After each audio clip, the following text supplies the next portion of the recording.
మైనార్టీల సంక్షేమం కొరకు పలు చర్యలు చేపట్టింది. బీసీ, ఎస్సీ, ఎస్టీ విద్యార్థులతో పాటు మైనార్టీ విద్యార్థులకు 2024-25లో యూపీఎస్సీ సివిల్ సర్వీస్ పరీక్షలకు ఉచిత శిక్షణ ప్రభుత్వమే చేపట్టింది. దీనికోసం అనుభవజ్ఞులైన ఆచార్యుల సేవలను వినియోగిస్తున్నాం.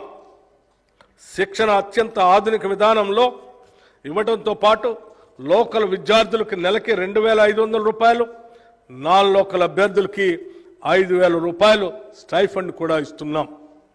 ఈ సంవత్సరం రంజాన్ వేడుకలకి 33 కోట్ల రూపాయలు మరియు అషూర్ ఖానాల పునరుద్ధరణకు నిర్వహణకు 50 లక్షల రూపాయలు మంజూరు చేశాం. జనవరి 2024లో జరిగిన తబ్లికి జమాత్ ఇస్లామిక్ సమావేశానికి 2.40 కోట్ల రూపాయలు విడుదల చేశాం.